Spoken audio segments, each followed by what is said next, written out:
Assalamualaikum warahmatullahi wabarakatuh. Apa kabar semuanya? Semoga sehat-sehat saja ya. Sekarang kita akan melanjutkan materi untuk kelas manajemen keuangan, yaitu tentang risk dan return. Ini materinya saya ambil di buku textbook kita, buku Ross et al. Ini ada di chapter 12 dan 13 ya. Nah, ini adalah yang akan kita pelajari hari ini tentang risk dan return pada single asset, lalu risk dan return pada portofolio, kemudian jenis-jenis risiko dan diversifikasinya seperti apa, kemudian tentang security market line (SML) dan juga capital asset pricing model (CAPM), lalu tentang risk return trade-off, lalu efisiensi market hipotesis atau MH di sini. Sekarang kita mulai saja di subtopik yang pertama, yaitu risk dan return pada single asset. Nah, sekarang yang akan kita pelajari returnnya terlebih dahulu. Nah, sebelum kita ngomongin return dalam bentuk persentase, sekarang kita akan membahas dollar returns-nya atau return dalam nominal mata uang tertentu. Jadi, total dollar return yang kita terima itu berarti semua cash flow yang kita terima dari suatu investasi ya. Yang pertama itu kita dapat dari income from investment, kemudian kita bisa dapat capital gain atau loss karena perubahan harga. Nah, misalnya kalau di akhir periode kita mau menjual aset kita, kita lihat apakah kita gain atau loss di sana. Contohnya, yang pertama kita membeli bonds, obligasi, harganya $950 setahun yang lalu. Nah, lalu selama setahun ini kita terima 2 kali kupon. Sekali kupon itu nilainya $30. Sekarang kita bisa menjual bonds tersebut di harga $975. Berapa total dollar return kita? Apa saja yang kita terima sebagai cash flow? Yang pertama, kita terima income-nya itu berupa 2 kali pembayaran kupon, 30 dan 30. Berarti 30 plus 30 dapat $60 dari kupon. Kemudian dari apa lagi cash flow kita? Dari capital gain-nya. Kita jual 975, dulu kita beli 950. Nah, di sini berarti kita akan mendapatkan capital gain $25.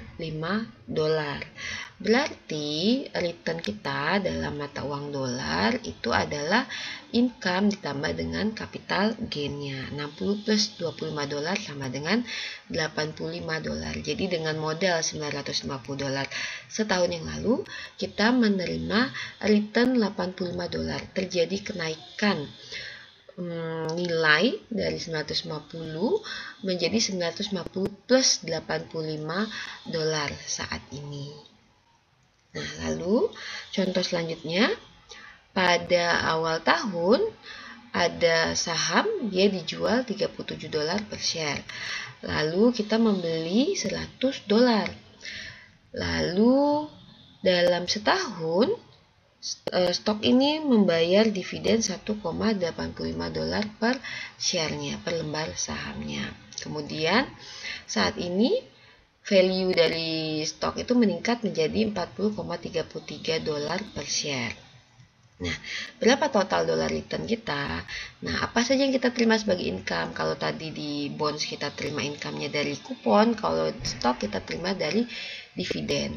Karena dividen yang kita terima itu adalah 1,85 per saham dan kita punya 100 saham, berarti total income-nya adalah $1,85 dikali 100, yaitu $185. Kemudian capital gain-nya. Nah, kita beli di 37, kita bisa jual di angka 40,33. Berarti capital gain-nya adalah 40,33 dikurangi 37 dikali 100 karena ada 100 saham sama dengan 333. Berarti total dollar return-nya berapa sekarang? Total dollar return kita adalah income-nya dari dividen 185 ditambah dengan capital gain 185 ditambah 333 sama dengan $518. Ini adalah return saja, cash flow dari return. Sementara total cash flow yang kita terima di awal kita mengeluarkan 37 kali 100 saham, 3.700 ya, dan di akhir periode kita akan menerima modal kita 3.700 plus dolar returnnya, yaitu $518. Nah, itu baru tentang dolar returnnya, belum dalam bentuk persentase. Nah, sekarang biasanya kalau orang ngomongin keuntungan itu jarang banget ngomongnya itu dalam angka nominal, tapi berapa persen sih keuntungannya, berapa persen sih cuannya gitu kan. Jadi udah kalau kita misalnya nih ngomong keuntungan saya 1 juta. Nah, 1 juta itu emang modalnya berapa? Ada kalau misalnya orang yang untung 1 juta, si A untung 1 juta, B untung 1 juta. Ternyata A itu modalnya 2 juta, B itu modalnya 5 juta. Nah, lebih menguntungkan A kan dibandingkan B. Nah, agar kita membandingkannya gampang, lebih baik kita langsung menghitungnya atau mengkalkulasi return itu dalam bentuk persentase. Jadi sudah terbayang berapa return yang kita terima dalam bentuk dolar return dan berapa modal yang kita keluarkan.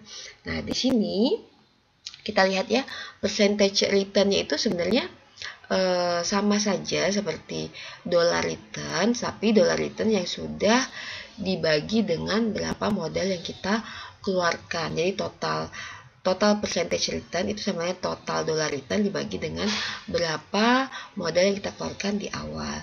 Nah, biasanya kalau misalnya dalam saham, total percentage returnnya itu adalah dividend yield ditambah dengan capital gains yield di sini. Nah, kalau dalam bentuk bonds berarti dia bukan dividen yield ya, karena kan dia kan terimanya kupon ya, tapi current yield ditambah dengan capital gains yield di sini. Kalau dividen yield berarti income dibagi dengan beginning price, income-nya dalam bentuk dividen. Kalau capital gains yield berarti capital gain yang kita terima dalam bentuk dolar dibagi dengan beginning price-nya. Beginning price ini kan sebenarnya modal kita ya. Nah, kemudian total percentage return berarti sama dengan dividend yield ditambah dengan capital gains yield, atau total dollar return dibagi dengan beginning price. Nah, contohnya nih, kita membeli saham harganya $35, lalu kita menerima dividen $1,25. Sahamnya bisa dijual hari ini di harga $40. Berapa dolar return kita? Dolar returnnya berarti $1,25 ditambah dengan gainnya. Gainnya itu 40 kurang 35. Totalnya $6,25. Kemudian percentage returnnya, kita hitung dividen yieldnya adalah 1,25, dividen dibagi dengan beginning price-nya 3,57%. Lalu capital gain yield, capital gain yang kita terima dibagi dengan beginning price-nya 35 sama dengan 14,29%. Berarti total percentage return kita adalah dividend yield ditambah dengan capital gain yield. 3,57% ditambah 14,29% sama dengan 17,86%. Atau cara kedua langsung aja nih, total dollar return dibagi dengan modalnya yaitu beginning price-nya. Total dollar return kan 6,25 ya, dibagi dengan 35. Nilainya sama aja 17,86%. Jadi boleh dicari masing-masing dulu dividen yieldnya berapa, capital gains yieldnya berapa, atau langsung aja total dollar return per beginning price-nya. Nah, kalau sudah dapat persentase ini bisa gampang membandingkan. Misalnya tadi ya, A 1 juta keuntungan modalnya cuma 2 juta. Nah, berarti kan 50% tuh keuntungannya. Nah, kemudian yang B 1 juta modal 5 juta, keuntungannya 20%. Berarti lebih menarik keuntungan yang A 50% dibanding 20%. Kalau dalam dollar return kan sama-sama 1 juta. Nah, itu masih belum kebayang lah berapa sih keuntungan kita sebenarnya. Nah, menurut historical data ini di pasar Amerika ya, kita pakai buku textbooknya Amerika di sana. Kalau dilihat di sini membagi asetnya itu ada dikelompokkan menjadi small company stock di sini, lalu ada large company stock, kemudian ada long term government bonds, lalu yang di sini adalah treasury bills, T-bills, kemudian yang ini adalah inflasi di sini ya. Nah, terlihat ya di sini bahwa yang paling rendah itu returnnya pasti treasury bills ya di sini. Nah, bahkan di beberapa tahun dia itu tidak real returnnya nggak ada, karena dia itu sama, bahkan ada yang dia lebih rendah dibandingkan inflasi di sini. Nah, kemudian setelah T-bills disusul oleh long term government bonds di sini.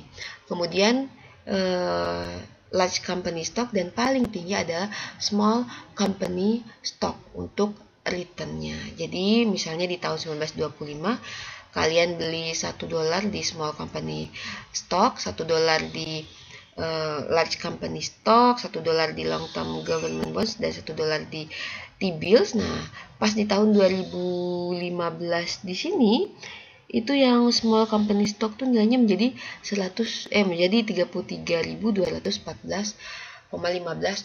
Kalau yang large hanya menjadi 6.000 sekian. Kalau untuk yang T-bills hanya menjadi $20,62 dia. Nah, kan sebenarnya kalau seperti ini kan kita akan bilang, oh berarti yang paling menguntungkan sebenarnya di small company dong di sini. Nah, tapi kenapa masih banyak orang yang tetap memilih di T-bills misalnya, atau di long term government bonds di sini. Nah, sebagai pendahuluannya, kenapa sih mereka tetap memilih yang aset T-bills maupun large company stock? Ya, mending beli small company stock. Kalau kita hanya melihat returnnya, kita juga harus lihat nih pergerakan harganya. Nih, pergerakan harganya juga paling banyak pergerakannya itu yang di small company ya. Iya, kalau kita untung. Kalau kita rugi gimana? Kalau yang untuk T-bills maupun long term government bond itu relatif tidak begitu banyak pergerakannya dibandingkan yang small company stock maupun yang large company stock. Nah, kita bandingkan di sini ya. Untuk yang large company stock ini adalah total annual return, sudah dalam bentuk persentase. Nah, kita maksimalnya itu returnnya itu mungkin bisa menyentuh angka 50-an% ya, di atas 55% di sini. Tapi kita juga bisa rugi sampai sekitar minus 40-an% di sini. Nah, lalu yang untuk small company stock untungnya bisa gede banget nih, bisa menyentuh angka sekitar 140%, tapi ruginya sampai minus 50-an%. Sementara yang long term government bonds di sini kalau dilihat ya, keuntungan tertingginya mungkin sekitar 40%, tapi di sini dia ruginya itu nggak ada yang mencapai nilai 20%. Apalagi T-bills ya. T-bills ini nih sama sekali tidak ada kerugian di sini. Nggak ada yang di bawah 0%. Semuanya di atas 0%. Berarti selalu menguntungkan, walaupun keuntungannya itu tidak lebih baik dibandingkan misalnya long term government bonds ataupun large company stock maupun small company stock. Jadi itu kan salah satu alasan kenapa tetap banyak orang yang pilih aset dengan return yang rendah ya, karena volatilitas return itu juga lebih rendah di sini. Jadi kalaupun rugi nggak banyak amat dibandingkan yang ini. Yang paling tinggi itu returnnya ya, bisa ruginya itu sampai minus 50-an% di sini. Nah, ini kalau yang tadi kan kita melihat historical return ya dari tahun 1925 sampai tahun 2016 nih. 2016 ini historical returnnya. Nah, lalu kita average-kan di sini rata-ratanya. Oh, ternyata dari tahun 1926 ya. Kita average-kan untuk large stock itu rata-rata returnnya di angka 12%, small stock 16,6%, lalu long term corporate bonds di 6,3%, long term government bonds di 6%, US Treasury bills 3,4%, dan inflation itu 3%. Jadi di sini sebenarnya real returnnya itu sebenarnya nggak sampai 3,4%, nggak nyampe 1%, malah hanya mencapai 0,4%. Nah, tetap ya yang paling tinggi adalah rata-rata return untuk small stock di sini. Nah, kalau returnnya ada variatif seperti itu ya, berarti kan kalau di sini kan, nah ini yang paling tinggi kan si small stock di sini ya. Nah, ada yang namanya di sini adalah risk premium. Jadi kenapa salah satu aset itu returnnya bisa sangat lebih tinggi dibandingkan aset lain? Karena dia mempunyai risk premium yang lebih tinggi dibandingkan aset lain. Jadi risk premium ini adalah extra return yang bisa kita dapatkan karena kita mengambil risiko yang lebih tinggi. di sini. Nah, berarti kita membandingkannya itu, membandingkan extra returnnya karena mengambil risiko itu membandingkannya dengan apa di sini? Harus membandingkan dengan aset yang kita anggap bebas risiko. Nah, apa aset yang bebas risiko? Di sini dianggap aset yang bebas risiko di Amerika itu adalah treasury bills-nya. Kenapa? Karena yang tadi dari historicalnya pun, nah ini tidak pernah di bawah 0% di sini. Kemudian T-bills kan nggak mungkin kayak nggak mungkin default ya di sana ya, karena misalnya kalau kekurangan uang untuk mengembalikan T-bills di akhir periode ya tinggal cetak uang lagi kan sebenarnya kan. Jadi dianggap T-bills itu adalah aset yang bebas risiko. Nah, risk premium ini, extra return yang kita dapatkan karena mengambil risiko lebih banyak itu adalah return yang lebih tinggi, selisih return antara aset kita dengan return si risk free rate tersebut. Nah, jadi kita dianggap karena mengambil risiko lebih banyak, berarti harusnya return kita juga lebih tinggi di sini dan membandingkannya dengan T-bills. Nah, kalau dilihat sekarang ya, ini average return-nya, ini adalah US Treasury Bills-nya sebagai risk free, berarti risk premiumnya itu untuk yang large stock 8,6%, 12% kurang 3,4%, untuk small stock 16,6% dikurangi 3,4%, untuk long term government bonds 6,3% dikurangi 3,4% sama dengan 2,9%. Ini adalah risk premium. Semakin tinggi risiko suatu aset, pasti risk premiumnya akan semakin tinggi. Dan kita tahu yang aset yang paling berisiko yang tadi kerugiannya bisa mencapai sampai 50%, itu adalah si small stock yang paling tinggi risikonya, sehingga risk premiumnya juga harus semakin tinggi. Nah, kita udah lihat kan historical datanya, kemudian kita bisa menduga berapa sih return yang bisa kita dapatkan, berarti average return-nya kalau misalnya kita berinvestasi di salah satu jenis aset, mau aset yang berisiko, bebas risiko. Nah, kita bisa cek berapa sih dari historical data rata-rata return yang mungkin akan kita dapatkan berapa. Nah, setelah itu kita bisa plotting dari historical data yang ada. Ini salah satu contohnya saja, misalnya ambil yang large company stock ya. Ini range untuk persentase returnnya adalah 10%. Tadi kita tahu bahwa average returnnya di angka 12,2% ya. 12%. Jadi rata-ratanya berada di sekitar sini. Dan pastinya lebih banyak ininya nih data. Jadi lebih banyak tahun yang berada di sekitar nilai rata-rata ini. Nah, kalau kalian perhatikan ini bentuk kurvanya ini setelah kita plotting ini mirip dengan data distribusi normal.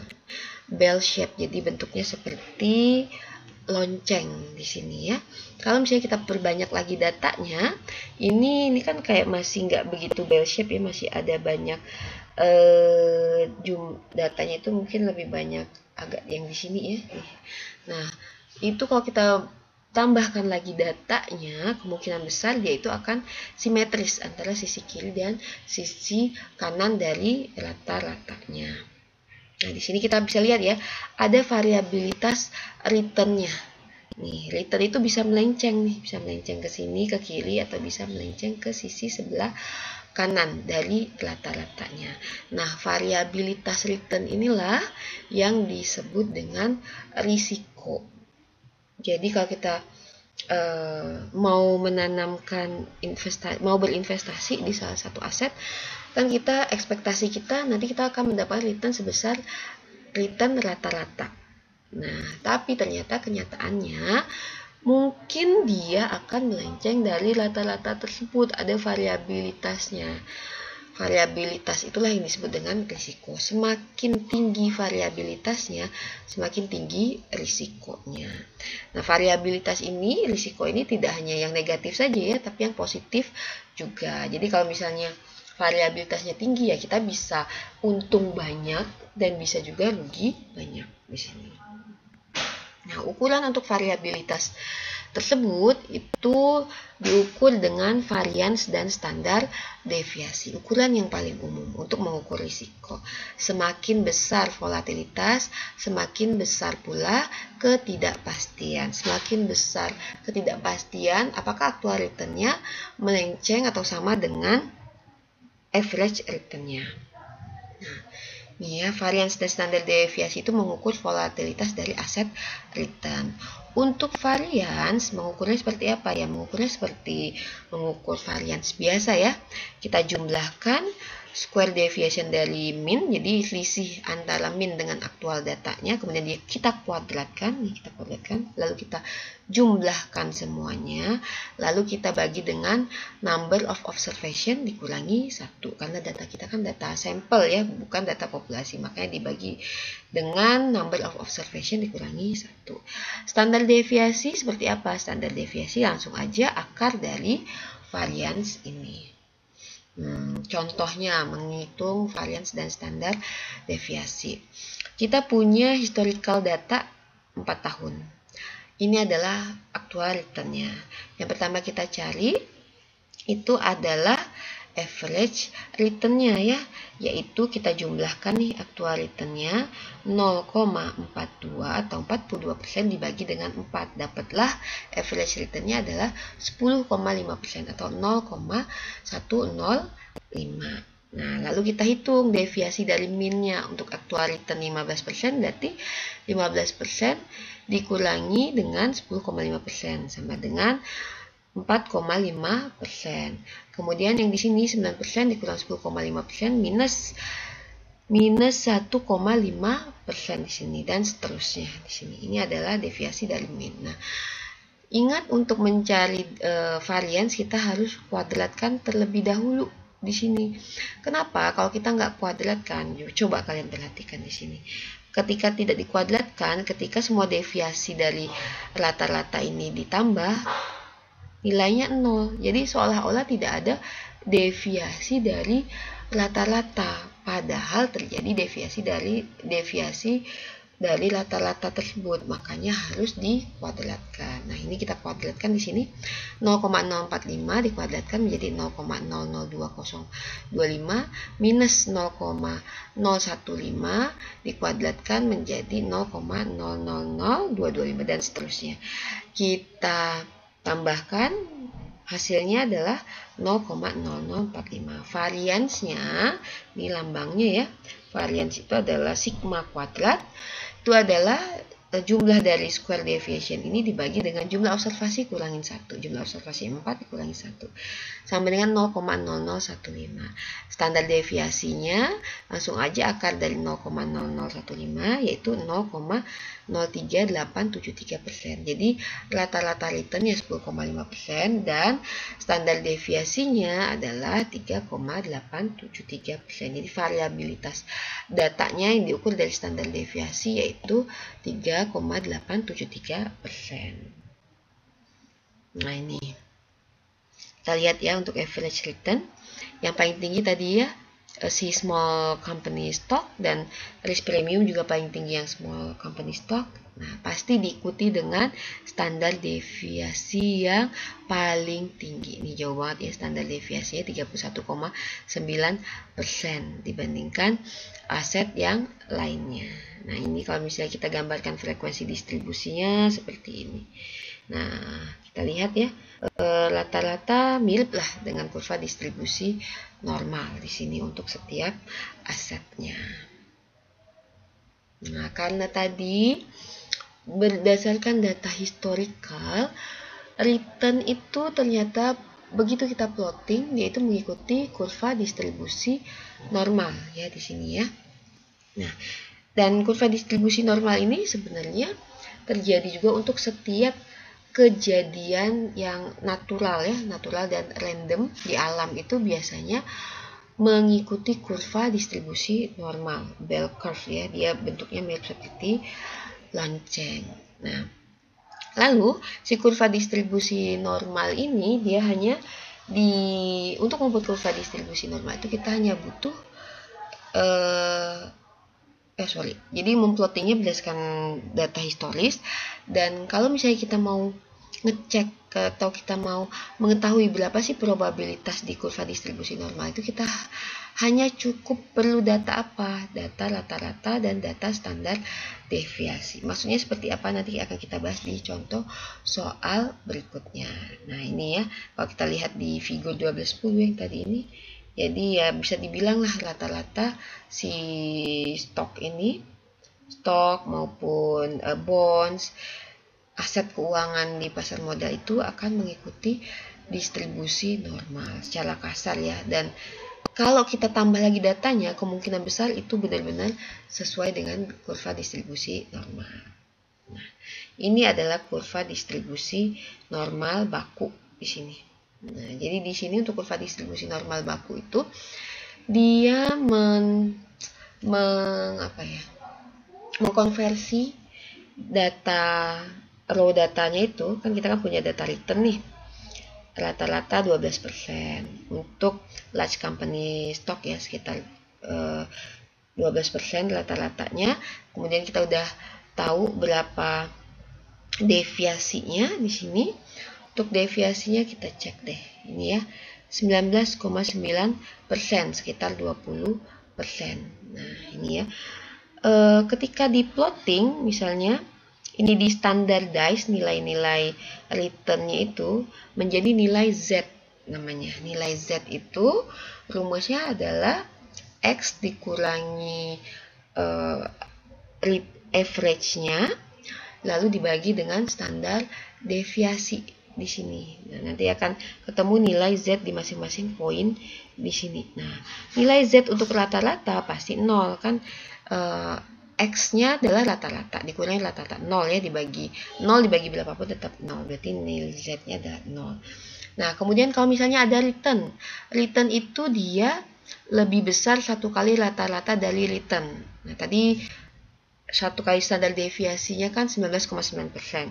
Nah, berarti di sini 12 plus 19,9% ada 31,9%. Nah, 31,9% ini kan dia lebih besar satu standar deviasi dari rata-rata di sini. Nah, kita cek di sini nilai Z-nya itu adalah 1 di sini, 31,9% dikurangi dengan ini si 12% dibagi dengan standar deviasi. Berarti kan di atasnya itu satu kali standar 31,9 kurang 12 itu ada satu kali standar deviasi dibagi satu kali standar deviasi, nilai Z-nya sama dengan 1. Nah, demikian juga pas yang di sini. 12 kurangi 19,9% itu adalah minus 7,9%. Nah, kalau mengikuti kurva distribusi normal baku, probabilitas suatu data dia berada di antara satu standar deviasi kurang dari lebih kecil satu standar deviasi dari rata-rata dan lebih besar satu standar deviasi dari rata-rata, probabilitasnya itu adalah 68%.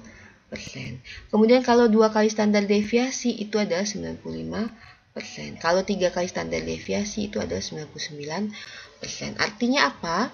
Artinya kita bisa bilang bahwa 68% kita yakin bahwa return di masa depan itu berkisar antara minus 7,9% sampai 31,9%. Kita yakin 95% bahwa return kita ke depan itu berkisar di antara minus 27,8% sampai 51,8% range-nya. Kemudian kita yakin 99% bahwa nanti return untuk large company stock ini returnnya akan berkisar di angka minus 47,7% sampai 71,7%. Nah, jadi dengan mengetahui rata-rata dan standar deviasi saja nanti kita bisa cek nih berapa probability dan kemungkinan ke depan return kita akan ada di angka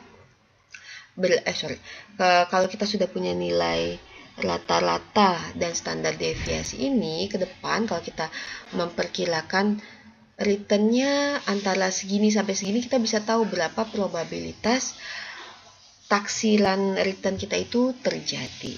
Nah, lebih jelasnya nanti masuk ke contoh soal. Nah, contoh soal nanti di akhir banget ya. Sekarang kita akan membahas arithmetic versus geometric mean. Nah, jadi tadi yang sudah kita bahas tentang rata-rata return itu adalah rata-rata return yang arithmetic. Nah, sekarang kita perlu membahas tentang geometric mean. Pertanyaannya adalah apa sih bedanya arithmetic dengan geometric mean? Nah, misalnya nih, saat ini kita membeli stok di harga $100. Nah, ternyata di tahun pertama harganya jatuh menjadi $50. Sayangnya ya, harganya jatuh $50. Berarti kan kita rugi tuh. Nah, kemudian tahun kedua dia naik lagi harganya $100. Nah, di sini berarti kita ngeluarin $100. Nah, nanti di tahun kedua kita juga terima $100. Berarti nilainya antara modal dengan total cash flow yang kita dapatkan di akhir periode itu kan sama ya. 100 yang kita keluarin dulu, 100 yang kita dapatkan 2 tahun yang akan datang. Nah, asumsinya tidak ada dividen di sini. Pertanyaannya adalah berapa sih rata-rata return kita untuk investasi ini? Nah, mungkin kita akan menyatakan bahwa kita nggak punya return. Kenapa? Karena kan kita ngeluarin $100. Nah, kita dapat lagi $100, berarti kan kita nggak punya tuh returnnya, kita nggak dapat return apapun kan, tidak ada additional cash flow kita dari investasi di aset ini. Nah, tapi kalau kita menghitung returnnya year by year, yang pertama kita rugi 50%. Kemudian 50% dari mana? Ini ya. Kita loss $50, 100 kurang $50 dibagi dengan beginning price $100, yaitu minus 50% capital loss kita. Nah, kemudian untuk tahun kedua kita ada keuntungan 100%. Kenapa keuntungan 100%? Yang tadinya kita keluarkan $50, lalu naik menjadi $100. Berarti kan naiknya 2 kali lipat tuh. Berarti kita untungnya adalah 100% di sini, atau 100 kurangi 50 capital gain-nya dibagi dengan beginning price-nya 50. 50 bagi 50 1 atau 100% di sini. Nah, jadi average return kita berapa? Average return kita untuk 2 tahun ini minus 50% plus 100% bagi 2 sama dengan 25%. Nah, jadi mana tuh yang benar? Apakah return kita 0%? Karena kan kita ngeluarin 100, dapatnya 100 juga. Ataukah kita dapat return 25%? Nah, jawabannya adalah semuanya benar. Tapi jawaban ini 0% dan 25% ini menjawab pertanyaan yang berbeda ya di sini ya. Nah,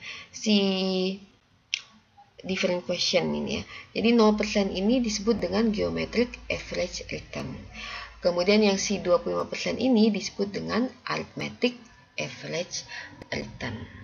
Nah, jadi di sini kalau kita lihat untuk yang arithmetic average return itu dia memperlihatkan berapa sih rata-rata return selama periode investasi kita. Nah, jadi arithmetic return sederhana ya, R1 tambah R2 tambah R sampai T dibagi dengan T-nya di sini. Sementara geometric average itu dia melihat rata-rata compounding return per period selama periode investasi kita. Jadi yang dilihat oleh geometric average ini adalah compoundingnya berapa rata-rata compoundingnya. Sementara si arithmetic arithmetic average return ini dia melihat rata-rata return per tahunnya. Nah, itu ya. Jadi untuk yang arithmetic ini dia tidak melihat compoundingnya. Tapi biasanya di berbagai textbook itu kalau dia hanya bilang average, nah yang di average yang dia masuk itu adalah si arithmetic average ini. Nah, geometric average ini dia itu akan selalu lebih kecil dibandingkan arithmetic average di sini. Nah, kecuali semua returnnya sama. Kalau semua return sama, pasti arithmetic average return ya sama aja dengan geometric average return. Nah, untuk yang geometric average return itu rumusnya seperti apa? 1 plus R1 dikali 1 plus R2 dikali 1 plus R3 dan seterusnya sampai dikali 1 plus RT, lalu pangkat 1 dibagi T, baru dikurangi dengan 1. Nah, mana yang lebih baik? Pertanyaannya kan seperti itu ya. Nah, kalau untuk yang arithmetic average itu, dia biasanya terlalu optimis untuk yang long horizon. Nah, kalau untuk yang geometric average itu, dia terlalu pesimis untuk yang short horizon ini, yang untuk yang periode investasinya pendek di sini. Jadi, berdasarkan rule of thumbs, yaitu kalau misalnya kita mau ngecek berapa sih kira-kira rata-rata return yang akan kita dapatkan itu, nah kita harus memperhatikan jangka waktu investasi kita. Kalau misalnya kita berinvestasi 15 sampai 20 tahun atau kurang, lebih baik menggunakan arithmetic mean. Kalau 20 sampai 40%, di sini kita harus split perbedaannya. Kemudian kalau misalnya lebih dari 40 tahun, lebih baik kita menggunakan geometric return di sini. Nah, di sini karena ini kan ada yang mungkin yang lebih condong ke aritmetik maupun geometrik. Nah, di sini ada lagi nih si Bloom's formula ini. Dia mengkombinasikan dua average ini, si aritmetik sama si geometrik ini. Jadi misalnya nih, kita menghitung geometrik dan arithmetic return untuk N years, masa periode investasi kita.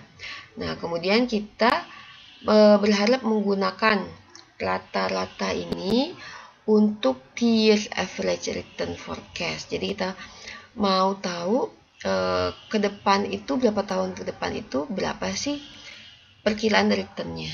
Nah, ini RT-nya ya. Nah, di mana T itu harus lebih kecil dibandingkan N di sini.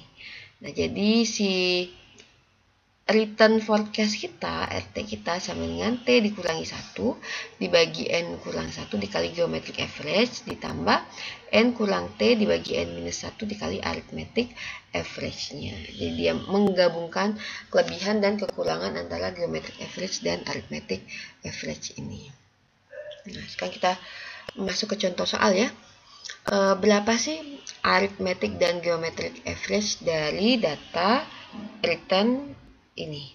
Ada 3 data ya, 5%, minus 3% dan 12%. Kalau arithmetic tinggal kita tambahkan lalu bagi 3, 4,67%. Geometric average berarti 1 plus 5% dikali 1 minus 3% dikali 1 plus 12% pangkat sepertiga, karena kita punya 3 tahun ya, dikurangi 1 sama dengan 4,49%. Geometric average selalu lebih kecil dibandingkan arithmetic average. Nah, kalau untuk Bloom's formula seperti apa? Misalnya nih, kita punya 25 tahun annual return data. Lalu kita menghitung arithmetic average return. Kita sudah hitung tuh arithmetic average return-nya dapat 12%. Sementara geometric average return-nya adalah 9% dari 25 data ini. Nah, dari average ini kita berharap mau membuat return forecast untuk setahun, 5 tahun, dan 10 tahun. Nah, berapa perkiraan return kita di masa yang akan datang untuk 1 tahun, 5 tahun, dan 10 tahun? Kita pakailah si Bloom's formula ini. Nah, yang pertama kan formulanya di sini ya, T kurangin 1 dibagi N minus 1 kali geometric average ditambah N minus T dibagi N minus 1 kali arithmetic average. Nah, tinggal dimasukin saja ya dengan N25 tadi, N25. Tinggal dimasukin saja di sini T kurangin 1, ini T-nya setahun untuk yang perkiraan forecast tahun, lalu ini N kurangin 1 dibagi N kurangi T ya di sini ya. N kurang 1, maaf. N kurangin 1. Semuanya dibagi N kurang 1. Nah, ini pakai yang pakai yang geometrik, ini pakai yang aritmetik. Nah, dapatlah. Jadi untuk setahun ke depan kita memprediksi return kita akan 12%. Untuk 5 tahun ke depan kita memprediksi return kita 11,5%. Untuk 10 tahun ke depan kita memprediksi return kita adalah 10,875%. Nah, yang tadi kita bahas return itu average return, kemudian si arithmetic return, geometric return, itu berdasarkan data historis. Nah, sekarang kita kan pengen tahu tuh berapa sih return yang bisa kita harapkan di masa yang akan datang, expected return-nya. Nah, kita bisa menghitung expected return ini berdasarkan probabilitas possible outcome. Probabilitas berapa sih return tersebut akan terjadi di masa yang akan datang. Nah, expected means ini kita berharap kalau misalnya proses ini diulang terus menerus dengan probability yang ada, expected return ini akan menjadi return di masa yang akan datang. Nah, rumusnya apa di sini? Expected return adalah jumlah dari probabilitas I dikali dengan return I-nya. Nah, jadi berapa banyak outcomes-nya dikalikan dengan berapa banyak dikalikan dengan probabilitasnya. Ini adalah expected return. Contohnya nih, kita memprediksikan return untuk saham C dan T untuk 3 keadaan ekonomi yang mungkin terjadi di masa yang akan datang. Ini ya, mungkin ke depan keadaan ekonomi itu akan boom, bagus banget lah keadaan ekonominya, akan kuat keadaan ekonominya. Lalu akan normal atau akan terjadi resesi. Nah, ini adalah probabilitas masing-masing keadaan ekonomi ini. Untuk keadaan boom dia 30%, keadaan normal 50%. Nah, resesi berapa persen? Tinggal dikurangin aja. 1 dikurangi 0,3 dikurangi 0,5. Karena kan jumlah probabilitas itu jumlahnya adalah 1. Jadi ini nilainya adalah 0,2%. 20% atau 0,2. Nah, kita memprediksi nih, ketika keadaan ekonomi baik, saham C ini nilai returnnya 15%, sementara T 25%. Kalau normal, saham C 10%, saham T 20%. Kalau resesi, saham C 2% dan saham T 1% di sini. Nah, kalau kalian lihat ya, untuk keadaan bagus, T ini returnnya tinggi banget, tapi untuk keadaan resesi, saham T ini returnnya yang paling rendah. Berapa expected return kita untuk saham C? Berapa return yang akan kita harapkan dari saham C? Tinggal dikali aja probability dikalikan dengan returnnya. Probability untuk keadaan boom 0,3 atau 30% dikali 15% ditambah 5%. 50% dikali 10% ditambah 20% dikali 0,02. Nah, ini ya.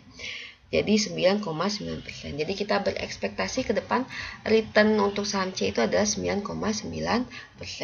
Untuk saham T seperti itu juga, kita berekspektasi ke depannya bahwa return saham T itu adalah 17,7%.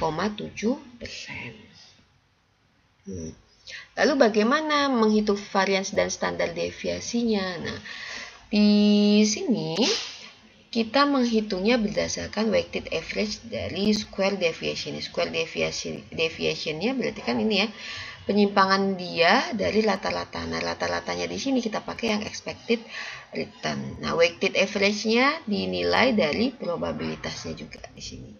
Ini variansinya adalah jumlah dari probabilitas I dikalikan dengan deviasinya dikuadratkan. Kalau standar deviasi tinggal akar dari varians. Contoh nih, berapa varians dan standar deviasi dari masing-masing saham, saham C dan saham T tadi. Untuk saham C, nah tadi kan kita udah ketemu nih, expected return-nya adalah 9,9%. Nah, untuk masing-masing kondisi ekonomi, ketika boom dia 15%, dikurangi 0,099 dikuadratkan, dikalikan dengan probabilitas boom 0,3. Ditambah kalau normal probabilitasnya 0,5, lalu di sini return-nya adalah 10% dikurangi dengan expected return-nya 0,099 dikuadratkan. Dan terakhir probabilitas ketika keadaan ekonomi itu resesi adalah 20%.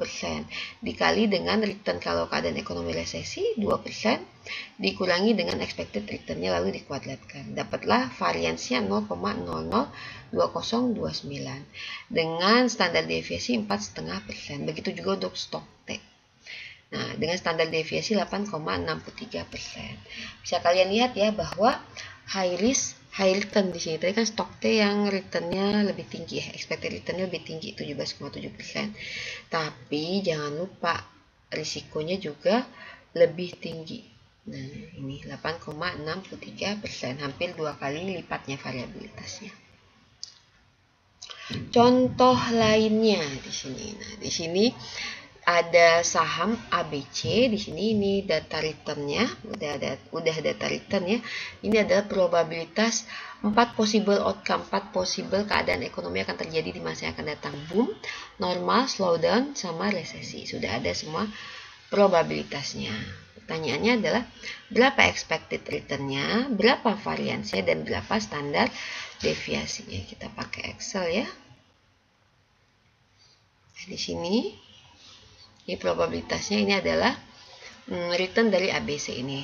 Jumlah probabilitasnya adalah 1. Expected return-nya berapa? Tinggal kita kalikan ya. Kalikan antara probabilitas ini, probabilitas dikalikan dengan return-nya. Lalu ditambahkan. Jadi 0,25 kali 0,15 ditambah 0,5 kali 0,08 ditambah 0,15 kali 0,04 ditambah 0,1 dikali minus 0,03. Nah, atau Excel sudah menyediakan tuh formula untuk perkalian seperti itu, perkalian dan dijumlahkan. Formulanya adalah sum product. Sum product dari sini, probabilitas ini dikalikan dengan apa? Dikalikan dengan return-nya. Dapatlah expected return-nya adalah 8,05%. Pertanyaan selanjutnya adalah berapa variansnya? Untuk mencari varians kita harus mencari deviasi dari rata-rata dikuadratkan. Kita lihat di sini ya. Untuk yang keadaan ekonomi boom berarti 0,015 dikurangi 8,05% pangkat 2 dan seterusnya sampai di sini. Lalu untuk varians berarti kita jumlahkan semua data ini, lalu baru kita di sini jangan lupa kita kalikan dengan probabilitasnya, kan dia kan weighted average ya. Kalau yang sebelumnya yang kita jumlahkan bagian di sini deviasi kuadratnya tinggal kita bagi dengan observasi kurang 1 karena di sana dianggap weighted-nya sama, equally weighted antar tahun ya sebelumnya. Kalau yang soal sebelumnya itu ngebahasnya itu data per tahun. Nah, kalau di sini karena 4 keadaan ekonomi ini probabilitasnya tidak sama, nah berarti harus kita cari weighted average-nya. Nah, seperti sama tadi kalau Excel bisa sum product probabilitas ini dikalikan dengan square dari deviasi ini. Nah, yaitu 0,25 dikali 0,0048 ditambah 0,5 dikali 0,003 ini dan seterusnya. Dapatlah nanti variansinya ada 0,27%.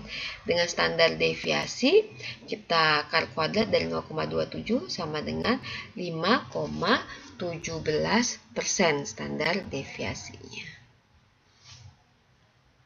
Nah, itu dulu untuk video pertama. Kita menghitung risiko dan return untuk single asset. Jadi kita bisa menghitung expected return-nya berdasarkan weighted average, bisa juga menghitung return berdasarkan historical data. Itu menggunakan ada yang average, ada yang arithmetic average, ada yang geometric average. Nah, ada juga yang tadi Bloom's formula, dia menggabungkan antara arithmetic dan geometric return ya di sini. Tapi kalau tidak disebutkan lain di soal, biasanya yang dimaksud dengan average itu maksudnya adalah si arithmetic mean di sini. Nanti kita akan lanjut lagi dengan cara menghitung risiko dan return di portofolio.